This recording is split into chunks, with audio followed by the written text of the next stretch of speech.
shortly after 2 in the afternoon on January 26, 1945, outside Holtzwihr, France, a 19-year-old lieutenant ordered his company to fall back into the woods. Then he stayed where he was. Moving toward him across open snow were 6 German tanks and roughly 250 infantry in white suits. Both tank destroyers sent to hold the position were already out of the fight. One slid into a ditch, the other burned. That left one man forward of the tree line, a field telephone in his hand, a wound in his leg, and a burning vehicle behind him, loaded with fuel and ammunition. For the next hour, he was the only thing standing between that advance and what was left of his company. He was in that field because of a lie his sister had signed on a sheet of paper in Texas. This is Echoes of Valor X. Today, the documented story of Audie Murphy, Company B, 15th Infantry Regiment, 3rd Infantry Division. He was born on June 20th, 1925, in Hunt County, Texas, the 7th of 12 children in a sharecropping family. His father left. His mother passed when he was 16. He finished the 5th grade and went to work in the cotton fields for $1 a day. He hunted rabbits and squirrel to feed his brothers and sisters. He said later that he had to be a good shot because if he missed, the family did not eat. After Pearl Harbor, he went to enlist. The Marine Corps turned him down. The paratroopers turned him down. He stood 5 feet 5 and weighed 112 pounds, and he was 16 years old. His older sister Corinne signed an affidavit that moved his birth year from 1925 to 1924. On June 30th, 1942, the United States Army accepted him.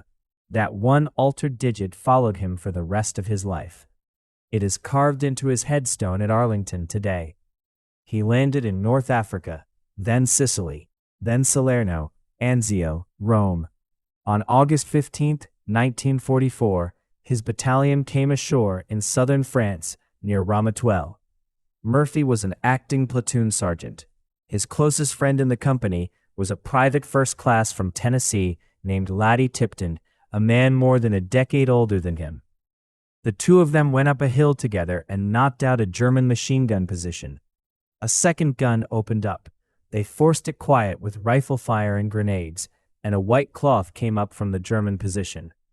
Tipton stood to accept the surrender. The Germans fired. Tipton went down and did not get up.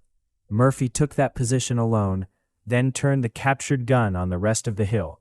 He was awarded the Distinguished Service Cross. He named his first dog after Tipton and carried that day with him for the rest of his life.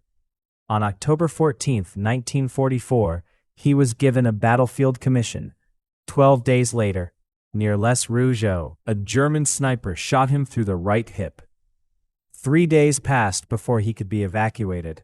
By the time he reached the hospital at Aix-en-Provence, the wound had turned gangrenous. Surgeons cut away part of his hip muscle to save the leg. He rejoined Company B on January 14, 1945. The company he came back to was a fraction of the size of the one he had left. 12 days after that, they were ordered to advance on Holtzwihr in the Colmar pocket, the last German bridgehead west of the Rhine.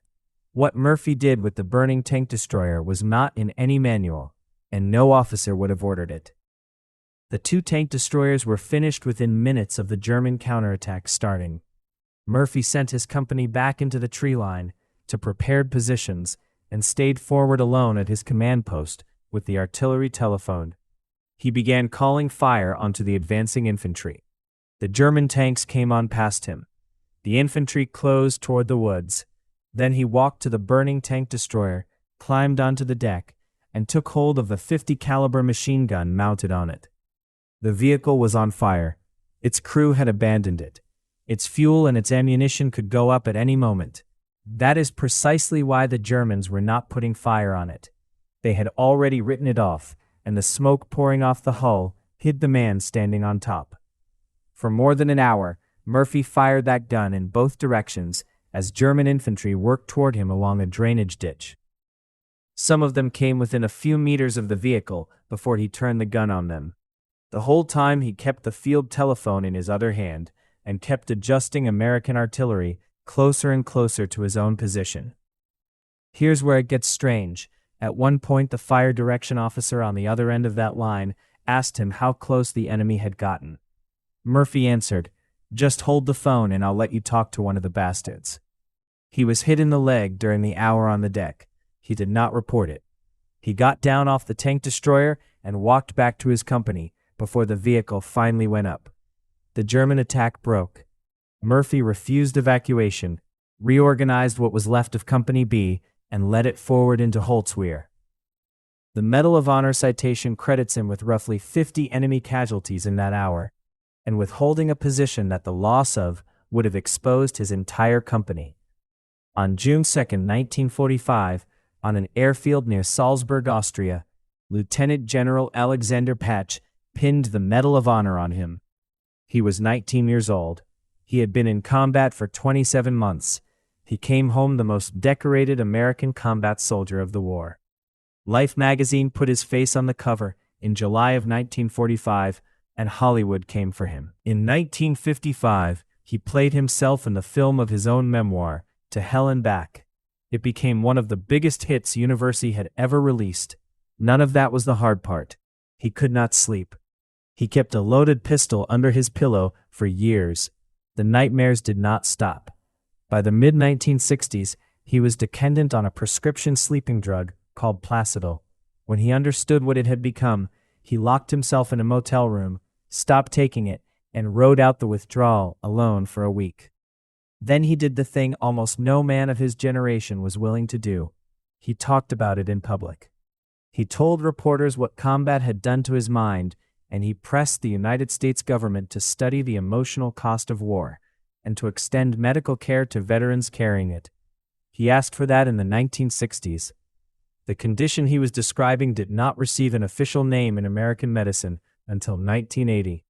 By then he had been gone for 9 years. On May 28, 1971, at 8 minutes past noon, a twin-engine Aero Commander carrying Murphy and 5 others flew into the side of Brush Mountain, about 16 miles west of Roanoke, Virginia, in low cloud. No one aboard survived. He was 45. He was buried at Arlington National Cemetery in Section 46 on the slope directly across from the Memorial Amphitheater. Years later, Arlington replaced the headstones of Medal of Honor recipients with markers lettered in gold leaf. His family declined. His wife Pamela said she believed Audie would want to be remembered, like millions of others, the common soldier, all equal in death. So this stone is plain white regulation marble, the same as the men around him. So many people come to stand in front of it that the grass wore away, and the cemetery laid a stone walkway to the site. It is the second most visited grave at Arlington, after President Kennedy's, and the date carved on that stone reads June 20th, 1924. It is the wrong year. It is the year his sister wrote down so that a 112-pound farm boy from Hunt County, Texas, could go to the war. That lie is the last thing recorded about him, and he never corrected it. America still stands because of men like this. Subscribe so these men are never forgotten.